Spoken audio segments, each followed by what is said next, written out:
Aloha Sagittarius, welcome to White Shadow Spiritual Advising. My name is BriaBogatin and today we will be doing your monthly March tarot forecast. So I have been sensing and feeling the month of March for quite some time now, even before 2021. And when I tapped into the energy of the month of March, for quite some time now, whenever I tapped into it, the word that kept coming to my head is opportunistic. So as I've been doing these readings for the month, the monthly signs, whatever, there's been a lot coming up about intentions as well. So I was sensing the energy of the word opportunistic and the energy of intentions is coming out. So what I am feeling is for everyone as a whole, there is a huge opportunity or opportunities. This is an opportunistic month in order for us to express our intentions.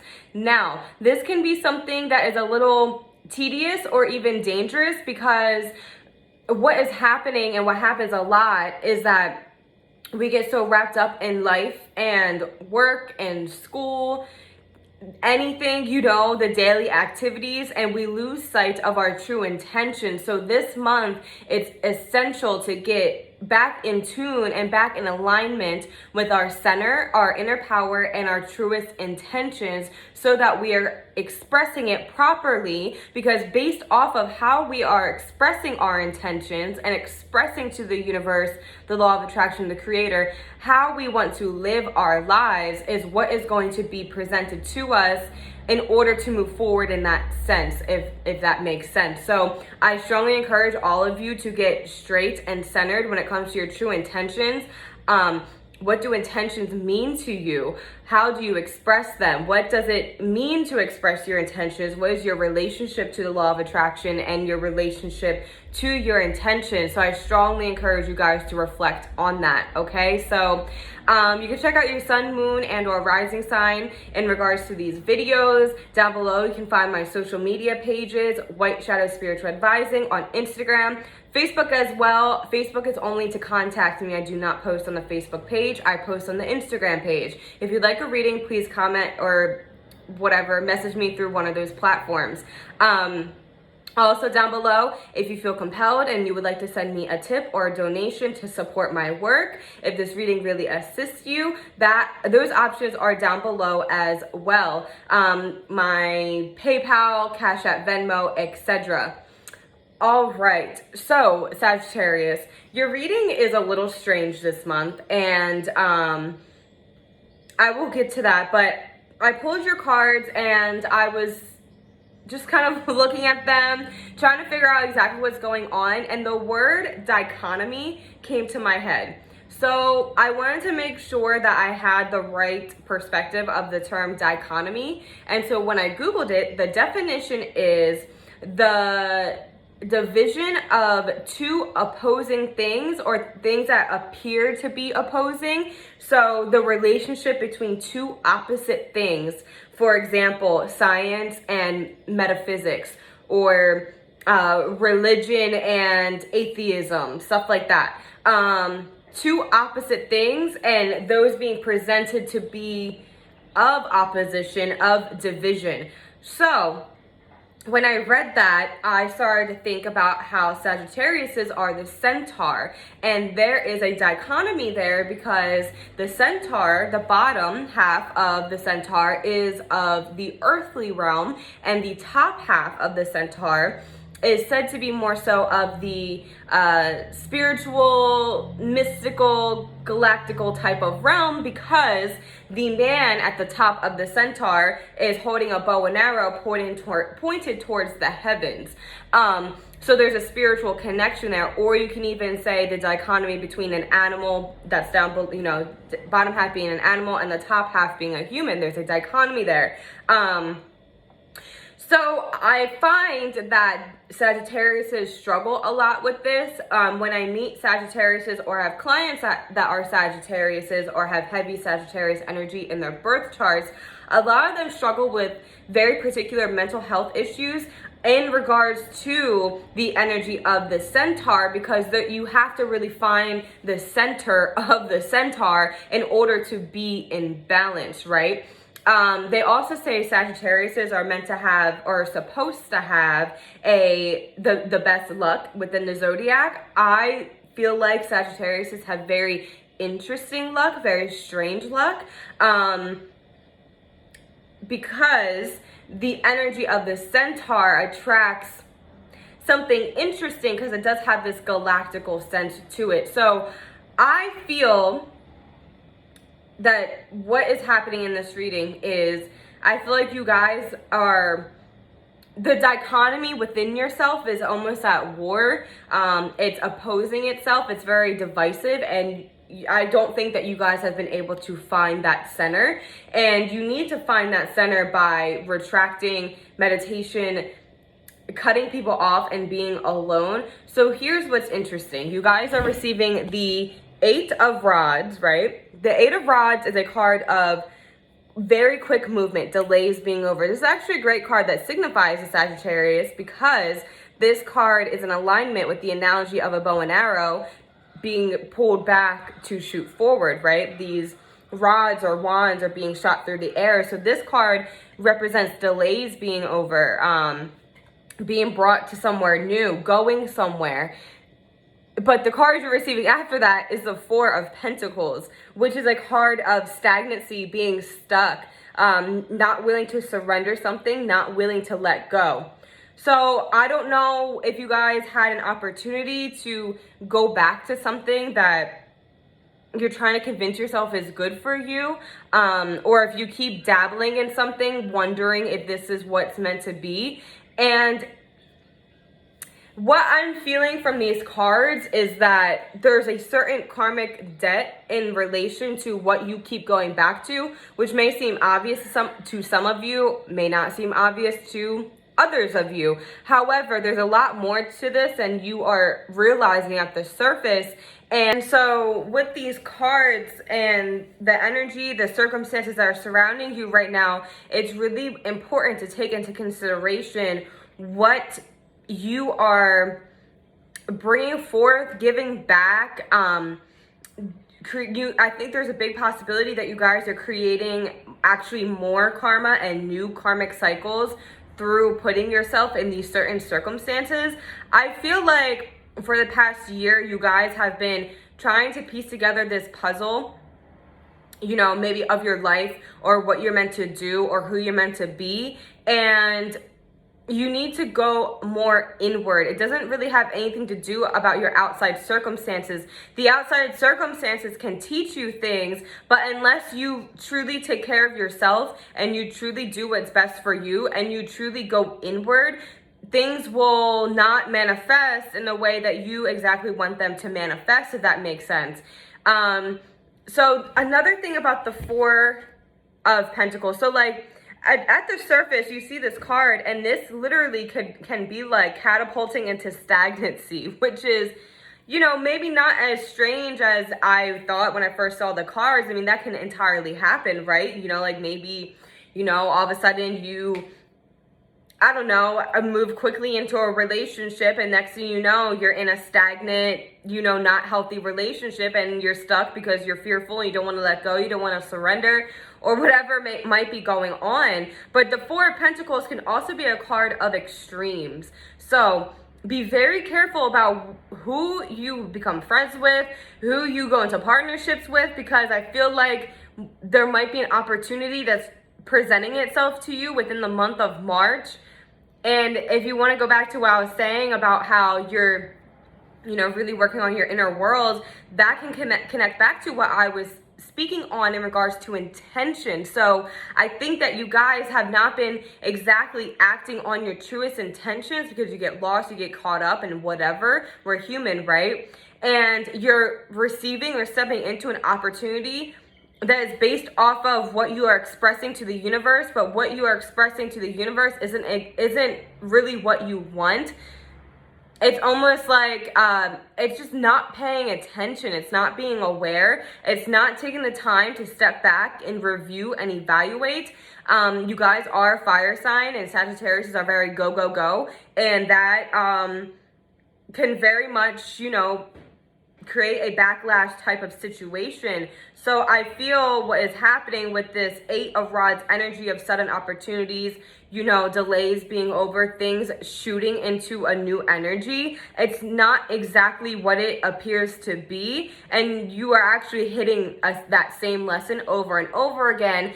And the key to this lesson is that you're not entirely acting upon your truest intentions because you have lost sight of that, which is very challenging for a Sagittarius because you guys are meant to have that tunnel vision. You see a goal and you tunnel vision into it.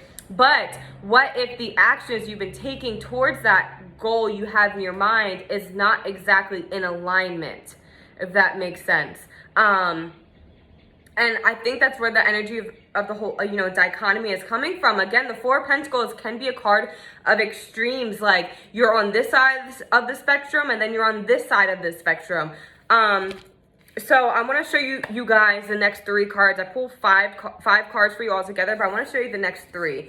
So then you're getting the 7 of Rods, 10 of Rods, and 9 of Swords. So there's something here that you're trying to protect yourself from. There's something here that's very stressful, something that you really have to overcome. And with this very much coming out, it's interesting because it's coming out as a very much the energy of Wands, which is fire. So this is something that can be very volatile. This is something that can be very erratic, very unpredictable. And so that might be the extremes you're going towards. Like maybe it's really good and then really bad and you can't really predict which way it's going to go. Also with the energy of it coming out as a 4 of Pentacles, this tells me that it's a physical circumstance. It's not entirely something happening within you, but what's happening within you is reflecting onto that, and that's why it keeps manifesting, and that's why you keep going back to it. It's almost like,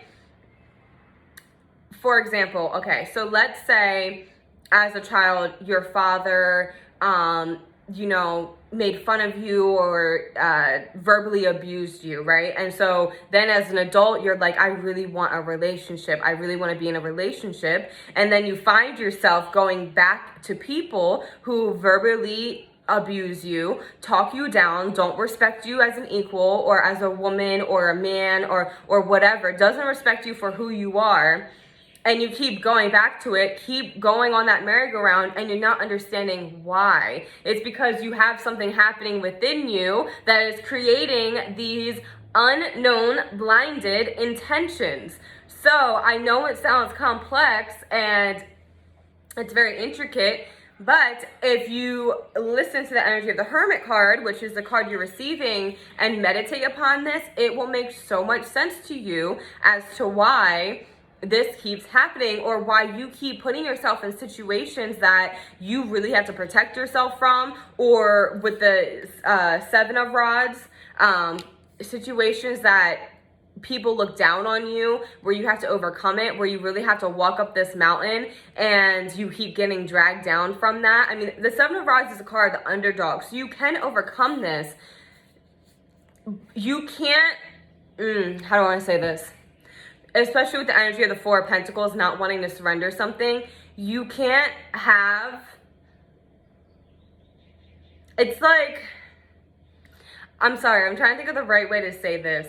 It's like you can't change someone's colors. You can't change, you know, if someone's fixated in the way that they are, you can't change that. It's like you can't have that person, place, thing, environment, house, job, and have dichotomy in balance, if that makes sense. Your dichotomy within yourself cannot be in balance with this outside circumstance happening that is happening as a reflection of you not understanding your truest intentions and an unhealed trauma that has led you on a path that has created intentions that you don't fully understand. if that makes sense. I think it'll make sense to you guys because obviously you're the one going through it, right? And you're the ones bringing forth this energy to the tarot. And that, I mean, that's really what it is. I think with, you know, with the cards like 10 of rods or wands and the 9 of swords, this is going to start showing up as physical illnesses. It might already be. It's like stress-related health concerns. Not being healthy in the sense of like it begins at like being really stressed at work or within a relationship or having a lot of very negative, fearful thoughts. And then next thing you know, you're sick or you hurt yourself. Stuff like that is how it's going to manifest. Okay, so what I'm seeing is with the Hermit card especially, if you are not willing to... I just want to tell you guys to be careful because it's one of those things where, I'll use myself as an example. When I feel that the universe is telling me to rest and I don't listen, next thing I know, I'm like twisting my ankle. I'm like, you know, whatever, get a cold, stuff like that. I'm like so tired, I can't move. And, you know, this is something that working psychics can definitely relate to. And anyone, so it's like rest or the universe will force you to rest. And for you guys, it's not just resting, it's reflecting. And you need to be in that peaceful space in order to really reflect and evaluate on what is happening and why it's happening. What I'm saying to you about the whole intentions and all that is a huge clue to all of this, that you will have to piece together yourself. But I mean, the imagery of the Hermit shining a light on the 9 of swords, and this is like, this person is laid up in bed. So if you don't listen to this, if you keep at this very extreme pace, you're going to end up laid up somehow and be forced to... And be forced to reflect, be forced to listen, be forced to lay down and take it easy and see what's actually going on. You can't keep letting erratic, volatile situations manifesting in your life and not figure out how to heal it. Something is going to, divine intervention is going to take place in order for you to be able to do that. If you're not willing to do it yourself, is pretty much what I'm seeing here. And what I'm feeling, the Hermit is seeking the answers within and finding the healing within. And again, what I'm saying to you, there's a correlation, and I feel spirit very strongly right now, but there's a correlation between these extremes that you're going to, a circumstance that keeps coming back around, a childhood trauma, and intentions that you are expressing that you don't mean to express. Here's another example of that. So say, for example, you're in a relationship and you want more intimacy in this relationship and you are expressing that as anger and you keep starting arguments. So your partner is going to think that your intention is to argue more and be, you know, toxic and unhealthy and not be happy in the relationship, when actually your true intention is to have more intimacy, but you don't know how to express that properly because of whatever the hell. And so your intentions are blinded, they're coming off wrong, and so you're creating circumstances because you're expressing one thing, you're feeling another, and then you're not getting what you want, and then you end up in these weird spaces. And that is what is happening with you guys right now. So I'm gonna end that there. I've been saying this like every video, go get a reading from someone, whether it's me or someone else. Go get a reading, figure this out, you got this. Heed the warning. Heed the warning before you regret not heeding the warning. I just think that you guys are missing something. I think that this reading expressed what you're missing. Blinded intentions and disharmony with your dichotomy, all right? So good luck to you guys and many blessings to you.